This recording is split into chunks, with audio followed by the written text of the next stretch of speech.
Bom, bom dia, boa tarde, boa noite, dependendo da hora que você está assistindo nossa apresentação. O grupo é composto por eu, Bárbara e Amanda, e agora vamos falar sobre a aeração e temperatura do solo. Bom, para o crescimento da planta e das suas atividades em micro-organismos, a aeração pode ser tão importante quanto a umidade, porém, às vezes, o seu manejo seja mais complicado.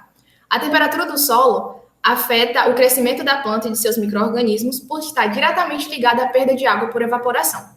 Falaremos de como o aumento da temperatura influencia na aeração do solo. Para que a respiração das raízes e dos seus organismos presentes no solo possam ser facilitada, o solo precisa ter uma boa troca gasosa. Então, o próprio solo é entre o solo e a atmosfera, fornecendo o O2 necessário e evita o acúmulo desses gases que podem ser tóxicos, como o CO2, o CH4, o C2H6. A disponibilidade de oxigênio no solo no campo é regulada por três fatores. O primeiro dele é a macroporosidade, que afeta a textura e a estrutura. Segundo, o conteúdo de água afetado pela produção, pela proporção da porosidade, que é preenchida por ar. E, por último, o consumo de oxigênio, por conta da respiração dos organismos. O termo pouca aeração do solo se refere à condição em que a disponibilidade de O2 ao redor das raízes, quando esse O2 é insuficiente nas raízes. Só um instante. Para sustentar o ótimo crescimento das plantas. Muita água no solo deixa pouco espaço nos poros para armazenar ar e também bloqueia as veias com as quais ele trocaria gases com a atmosfera. Além da compactação, também pode atrapalhar e interromper essas trocas gasosas. O excesso de umidade ocorre quando todos ou quase todos os poros estão preenchidos com água. Dessa forma, falamos que o solo está saturado com água ou encharcado. As plantas que se adaptam melhor a esse tipo de solo são chamadas de hidrófitas. A troca gasosa do solo é facilitada por dois mecanismos, o fluxo de massa e a difusão.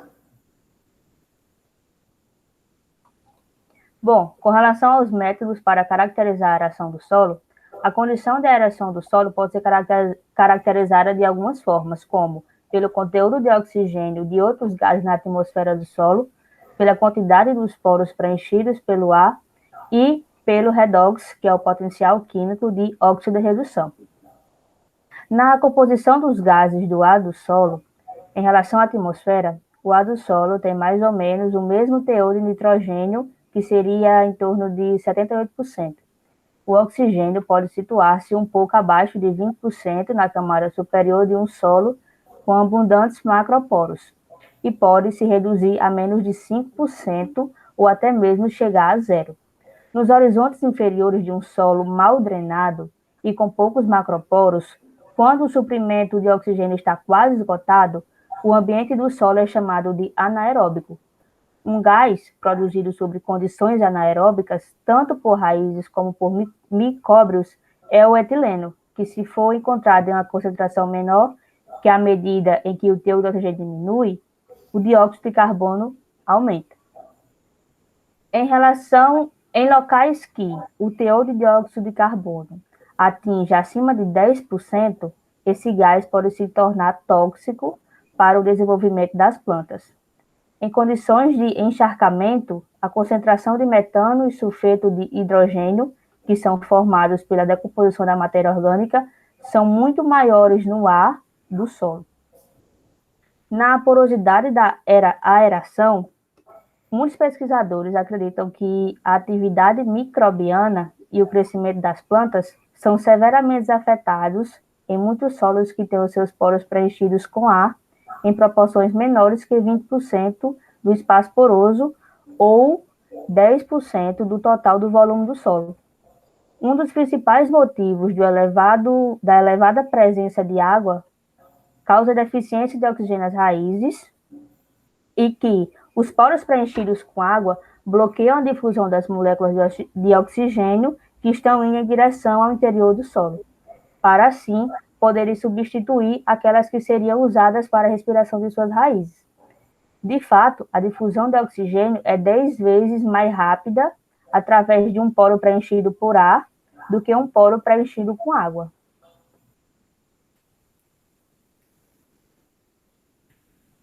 O oxigênio é um importante agente oxidante, porque ele aceita rapidamente os elétrons. O oxigênio pode oxidar as substâncias orgânicas e inorgânicas. Em um solo bem airado. Em um solo bem airado, situa-se em um intervalo de 0,4 a 0,7 volts. O potencial redox é geralmente medido em volts ou milivolts, como estado de referência. É um par de hidrogênio associado e assim ele é tomado a zero. Quando esses teores de oxigênio no solo diminuem, as condições se estabelecem. Assim podemos concluir que a aeração está condicionada às formações dos compostos químicos específicos que estão no solo. Bom, alguns fatores que afetam a aeração e o EH do solo seria a drenagem, o excesso de água. Os mais importantes fatores que influenciam a aeração do solo bem drenado são aqueles que condicionam o volume dos macroporos do solo. A textura, a densidade mais elevada, a estabilidade dos agregados, o conteúdo de matéria orgânica e a formação de bioporos estão entre aquelas propriedades do solo que ajudam a determinar a quantidade de macroporos e a aeração do solo. Nas taxas de respiração do solo, tanto a concentração de oxigênio como de dióxido de carbono, em grande parte, depende da atividade microbiana, que depende da disponibilidade dos compostos orgânicos de carbono como alimento. A incorporação de grandes quantidades de estercos, resíduos de culturas ou lodo de esgoto podem alterar a composição do ar do solo. Da mesma forma, nos ecossistemas naturais, a ciclagem dos resíduos das plantas, como queda das folhas, a decomposição do sistema radicular fornece um substrato para a atividade microbiana. A respiração pelas raízes das plantas e o aumento da respiração de organismos do solo perto das raízes são processos significativos para os fenômenos da respiração que acontecem no solo e todos eles são intensificados com o aumento da temperatura. Na heterogeneidade do solo, os horizontes superficiais são mais deficientes em oxigênio que os subsuperficiais são mais deficientes em oxigênio do que os superficiais. Isso acontece porque o teor de água dessas camadas é frequentemente mais elevado e porque o volume de espaço poroso é menor. Uma das causas da heterogeneidade dos solos é o seu cultivo, feito com arações e gradagens, os quais têm efeito na aeração do solo, tanto curto como a longo prazo. A curto prazo, o revolvimento frequente do solo permite secagens mais rápidas e também misturas de grandes quantidades de ar. Esses efeitos são especialmente evidentes em solos de textura argilosa, com alguma compactação, nos quais o crescimento das plantas responde quase sempre de forma positiva e imediata. Após um cultivo para o controle de ervas daninhas ou aplicação de um adubo. No entanto, ao longo prazo, esse cultivo pode reduzir a macroporosidade do solo. O gás oxigênio ele irá se difundir muito mais lentamente dentro de um agregado do solo através de seus pequenos poros, quando preenchidos com água, do que através dos poros grandes, quando preenchidos com ar. Em alguns solos de terra mais elevado, os grandes poros dos horizontes superficiais, como os decorrentes de canais de antigas raízes, podem estar periodicamente preenchidos com água, causando zonas localizadas com pouca aeração. Essa condição ela é indicada por superfícies cinzentas na superfície dos agregados que têm no seu interior cores avermelhadas. Normalmente, nos solos saturados com água, os poros grandes podem provocar um efeito contrário, porque durante os períodos mais secos, as paredes dos poros propiciam a difusão de oxigênio para dentro do solo. A respiração das raízes das plantas de sequeira reduz o oxigênio no solo exatamente ao redor das raízes. O oposto pode acontecer com plantas hidrofíticas crescendo em solos saturados com água. Tecidos do aerenquima, que esse aerenquima é o tecido que apresenta grandes lacunas de ar em uma planta, podem transportar um excesso de oxigênio para o interior das raízes, permitindo que parte dele se difunda para o interior do solo, produzindo uma zona oxidada em um solo que, de outra maneira, seria completamente diferente. Desse modo, processos aeróbicos e anaeróbicos, eles podem acontecer simultaneamente em um mesmo solo e bastante próximos uns dos outros.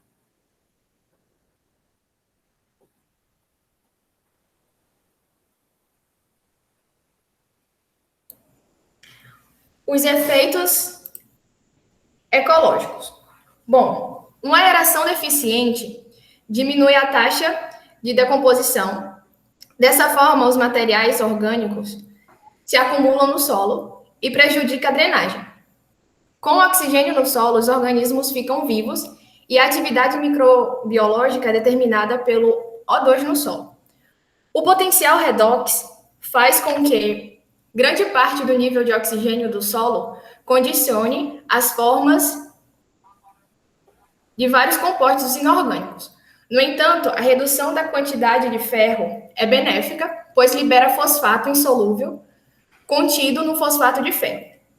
A produção de N2O e CH4 nos solos saturados com água tem um significado universal. Esses gases, junto com o dióxido de carbono, são responsáveis por cerca de 80% do aquecimento global antropogênico.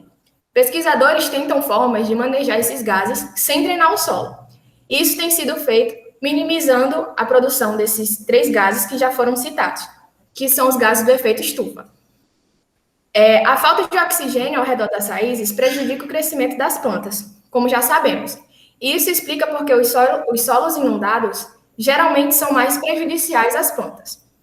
Essa carência de oxigênio altera o metabolismo em todo o interior dessa planta e a habilidade das raízes em absorver e transportar águas e nutrientes é prejudicada exatamente por essa falta de oxigênio. Também os baixos níveis de CO2 acabam restringindo a respiração das raízes de forma idêntica à falta de oxigênio, que acabam desenvolvendo sintomas de deficiência, tanto de nutrientes quanto de falta de oxigênio, como já falei, nesses solos mal drenados. Com relação à relação entre a aeração do solo e o manejo das plantas, as plantas cultivadas em vasos frequentemente sofrem com o encharcamento e a pouca aeração. Apesar dos substratos para esses recipientes serem misturados, elaborados segundo técnicas que visam a minimizar esse encharcamento, materiais oriundos de solos minerais geralmente constituem não mais do que 1/3 do volume da maioria dos substratos para esses vasos. O restante do material que compõe esses vasos são materiais inertes, leves e de grãos grosseiros, como a vermiculita, perlita e também pedras de pomes, que são rochas porosas vulcânicas. Para atingir uma máxima aeração e diminuir o peso, alguns substratos para vasos não contêm materiais provenientes de solo mineral. Muitos substratos são misturados também com tufa, cascas de árvores ou outros materiais orgânicos que retêm a água e contribuem para o aumento da macroporosidade. A maioria dos vasos usados para as plantas tem orifícios para permitir a drenagem do excesso de água.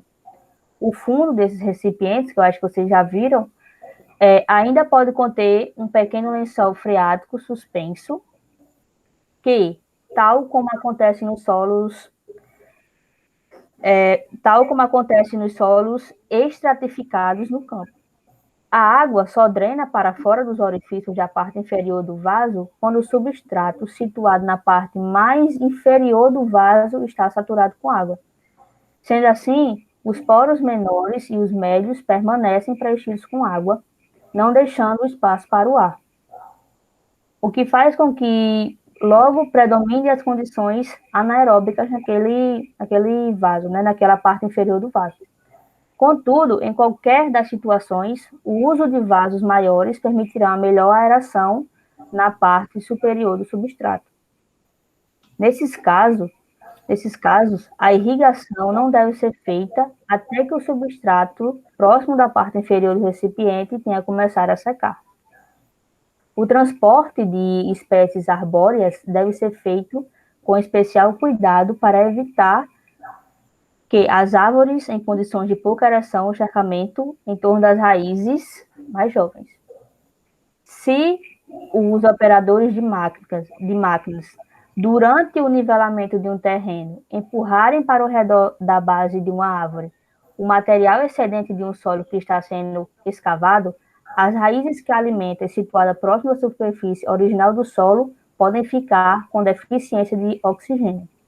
Neste caso, ao redor da base de uma árvore, deve-se ser construído um muro de proteção, um poço seco, que deve ser colocado antes de começar a operação de nivelamento, a fim de preservar e intactar a superfície do solo, em um raio original de vários metros ao redor do tronco. Essa medida, ela permitirá que as raízes das árvores continuem a acessar o oxigênio de que precisam. Caso essa medida não seja adotada, poderá facilmente matar uma árvore grande e valiosa. Os sistemas de manejo de gramados submetidos a intenso tráfego comumente incluem a instalação de tubos de drenagem perfurados. Outra prática que melhora a aeração do solo em áreas de gramados compactados é o cultivo com pinos ocos, que remove milhares de pequenos núcleos de solo do horizonte mais superficial, permitindo assim que as trocas gasosas ocorram com mais facilidade.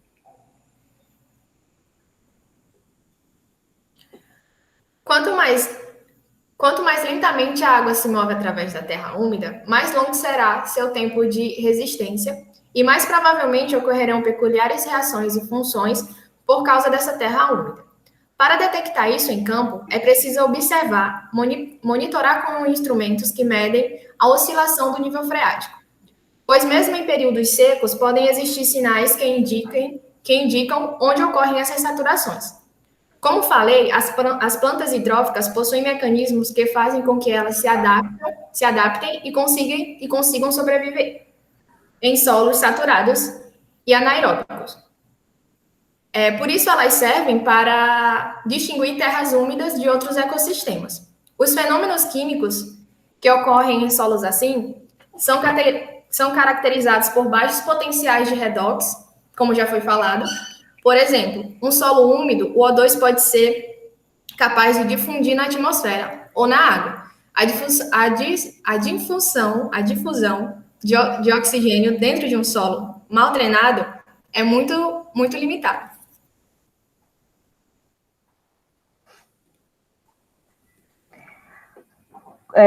Os processos afetados pela temperatura do solo, a maioria das plantas é muito mais sensível à temperatura do solo do que à temperatura do ar, acima da superfície dele, né, do solo. Mas esse fato não costuma ser valorizado porque a temperatura do ar é a mais frequentemente medida. Ao contrário do esperado, uma temperatura adversa no solo geralmente influencia mais a brotação e a fotossíntese do que no crescimento das raízes. O crescimento ótimo de muitas plantas só se dá em um intervalo muito pequeno de temperaturas no solo. Por exemplo, duas espécies de plantas que evoluíram em regiões quentes, o milho e o pinheiro, por exemplo, crescem melhor quando a temperatura do solo se situa entre 25 e 30 graus. Por outro lado, uma temperatura ótima do solo para cereal e a árvore do bordo vermelho, que são duas espécies que evoluíram em regiões frias, situa-se entre 12 e 18 graus. Em regiões temperadas, as temperaturas frias do solo frequentemente limitam a produtividade das lavouras e da vegetação natural. O ciclo de vida das plantas também é muito influenciado pela temperatura do solo. Com relação à germinação de sementes, algumas plantas exigem temperaturas específicas no solo para que suas sementes iniciem a germinação. Isso faz muita diferença nas inúmeras espécies de ervas daninhas que podem germinar mais cedo ou mais tarde nos campos de cultivo. Do mesmo modo, sementes de certas plantas, adaptadas para crescerem em clareiras abertas em uma floresta cultivada, são estimuladas a germinarem somente após as grandes flutuações de temperaturas máximas de solo que ocorrem onde o dossel da floresta é alterado pelo corte ou abatimento pelo vento das árvores. As sementes de certas gramíneas das pradárias e grãos cultivados necessitam de um período de temperaturas frias do solo, entre 2 a 4 graus, para que possam germinar na primavera seguinte. Esse processo é denominado de vernalização. Com relação à função das raízes, algumas funções das raízes, como absorção de nutrientes e água, são retardadas em solos com temperaturas abaixo da ótima para determinadas espécies. Uma das consequências dessas baixas temperaturas é o aparecimento de certas deficiências de nutrientes, especialmente o fósforo, que ocorre com frequência no início da primavera das plantas jovens e somente desaparecem quando o solo se aquece no fim dessa estação. Nas regiões de clima temperado, quando o solo ainda está frio, as plantas perennifolias tornam-se ressecadas ou até morrem. Isso ocorre porque nessas condições de solo frio, a lenta absorção de água pelas raízes não consegue compensar a alta demanda de evaporação pelas folhas em razão da elevada insolação. Com relação aos processos microbianos, os processos microbianos são muito influenciados pelas mudanças de temperatura do solo. A atividade microbiana é muito mais elevada a temperaturas altas. As taxas de processos microbianos, como respiração, normalmente mais do que dobram a cada 10 graus de aumento da temperatura. A temperatura ótima para os processos de decomposição microbiana pode estar entre 35 e 40 graus, consideravelmente mais alta que o ótimo para o crescimento das plantas. Como a respiração microbiana depende de solos com temperaturas elevadas, esse fato ele passa a ter importantes implicações para a aeração do solo e para a decomposição dos resíduos das plantas e, portanto, para a ciclagem de nutrientes nele contido. Em ambientes com verões quentes e ensolarados, um processo controlado de aquecimento, chamado de solarização do solo, pode ser usado para eliminar pragas e doenças em alguma cultura que tem um valor econômico alto. Nesse processo, o solo é coberto com um filme plástico transparente que mantém o calor necessário para fazer com que os centímetros mais superiores do solo, a temperatura, se eleve até perto de 50 a 60 graus. Já no congelamento e descongelamento, quando as temperaturas do solo oscilam um pouco acima e abaixo de 0 graus, sua água sofre ciclos alternados de congelamento e descongelamento. Durante essas alternativas, zonas de gelo puro, chamadas de lentes de gelo, se formam dentro do corpo do solo e, assim, os cristais de gelo eles se desenvolvem e se expandem. Dessa forma, grandes pressões se desenvolvem devido muito mais ao aumento do volume dessas lentes do gelo do que aos 90% de aumento que o volume de água sempre sofre quando congela.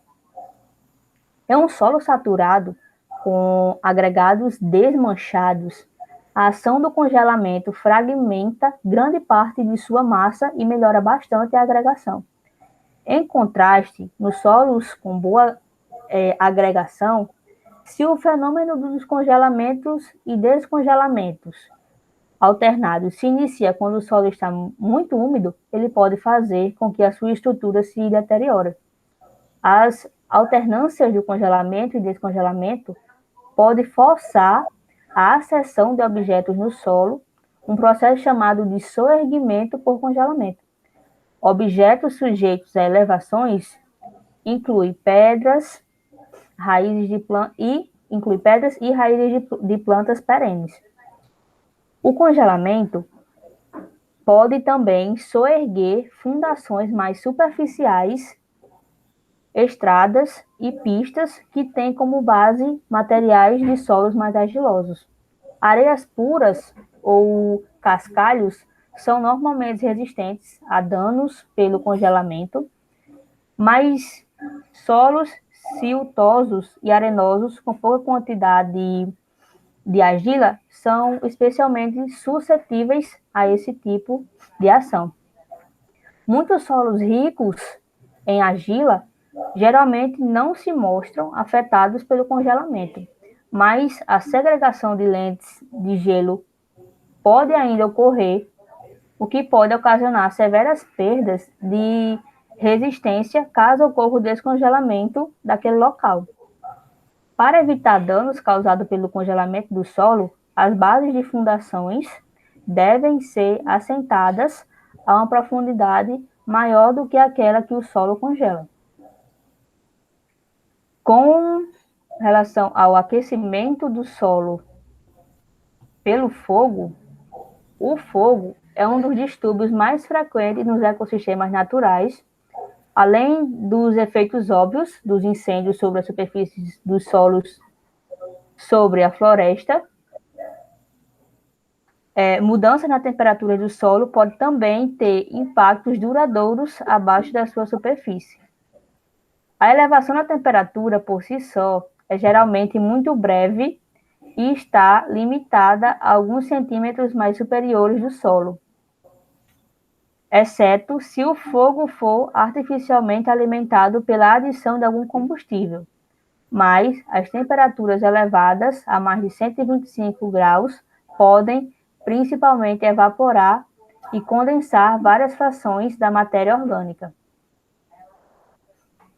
À medida que os componentes volatilizados de hidrocarbonetos alcançam partículas mais frias das camadas mais profundas do solo, eles condensam sobre a superfície delas, preenchendo alguns dos espaços porosos com hidrocarbonetos que repelem água.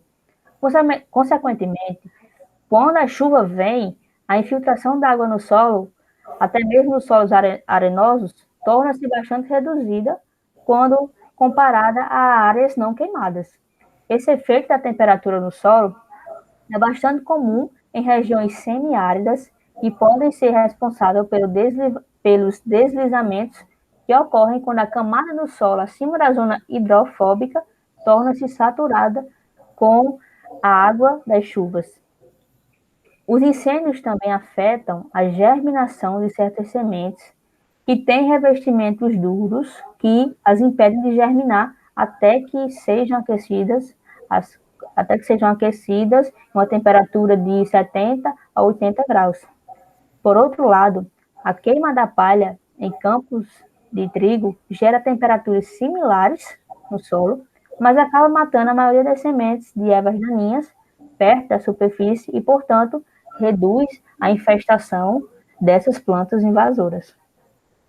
Com relação à remoção de contaminantes, a remoção de determinados poluentes orgânicos dos solos contaminados pode ser realizada pela elevação da temperatura no local usando a radiação eletromagnética.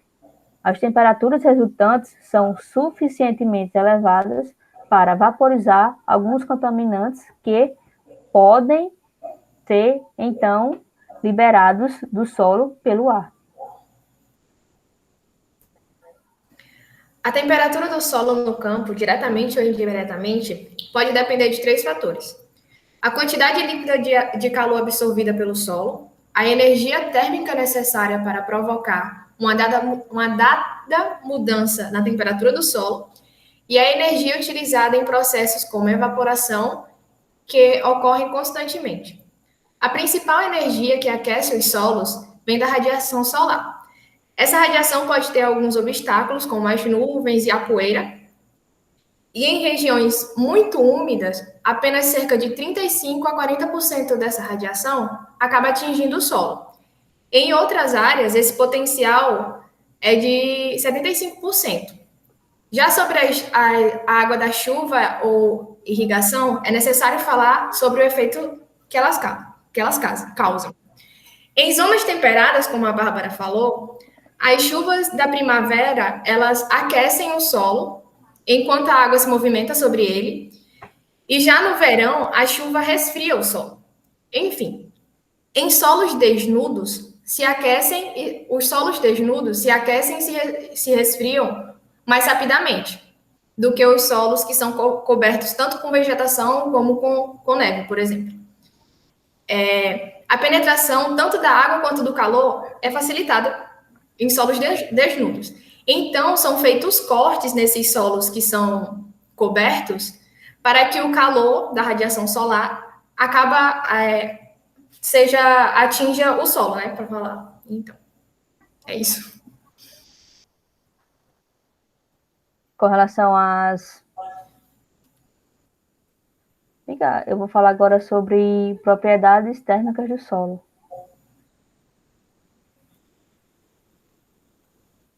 Tá aí, tá aqui. As propriedades térmicas do solo. O calor específico do solo. Então, um solo seco, ele é mais facilmente aquecido do que um solo úmido, porque a quantidade de energia necessária para elevar a temperatura da água em 1 grau é muito maior do que a necessidade para aquecer os sólidos do solo neste mesmo 1 grau. O calor específico da água pura é cerca de 4,18 joules por grama, e do solo seco é de cerca de 0,8 joules por grama. O calor específico controla, em grande parte, o grau no qual os solos se aquecem na primavera, considerando que os solos mais úmidos aquecem mais lentamente do que os mais secos. Além disso, se a água não escoa livremente no solo saturado, ela deve ser evaporada em um processo que consome muita energia. Sistemas geotérmicos de controle da temperatura que trabalham com eficiência de energia podem tanto esquentar como resfriar edificações por meio da troca de calor entre o solo e uma rede de tubos colocados sobre o solo. No inverno, a porção inferior dos solos é geralmente mais quente do que a atmosfera. E no verão, essa temperatura é mais fria. Portanto, a água que circula através da rede de tubos absorve o calor do solo durante o inverno e o libera para o solo no verão. O alto calor específico dos solos permite um intercâmbio de grande energia que pode ocorrer sem modificar muito a temperatura do solo. Com relação à condutividade térmica do solo, parte da radiação solar que chega à Terra penetra vagarosamente no perfil do solo, em grande medida por condução. O mesmo processo pela qual o calor se move para o cabo de uma frigideira de ferro fundido, por exemplo.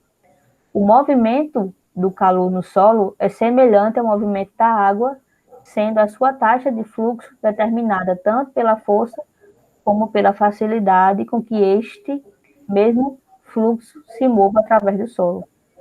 A condutividade térmica do solo é influenciada por uma série de fatores, sendo os mais importantes o teor de água do solo e o seu grau de compactação.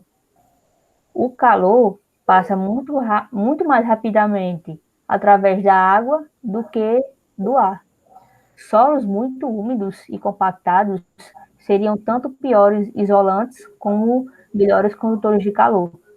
Um solo relativamente seco e solto pode se comportar como um bom material isolante.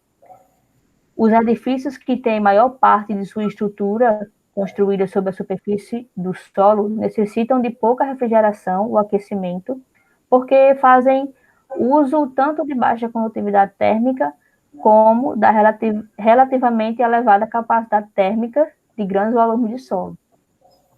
A condução de calor, ela atua como um meio de ajuste da temperatura, mas, quando lenta, as mudanças na temperatura na porção mais profunda do solo são mais demoradas do que na parte mais superficial. Além disso, mudanças sazonais e diárias de temperatura são sempre menores nos horizontes superficiais do solo. Em regiões temperadas, os horizontes mais superficiais, em geral, deverão permanecer mais quentes no verão e mais frios no inverno do que os subsuperficiais. A condutividade térmica do solo também pode afetar a temperatura do ar acima do solo. Bom, para finalizar, então, para que haja um controle da temperatura do solo, é necessário que seja feito um manejo, né? O manejo seja bem feito, principalmente em culturas que necessitam de uma atenção especial. Tanto com protetores quanto com cobertas que reduzem o excesso de umidade. É isso, obrigada.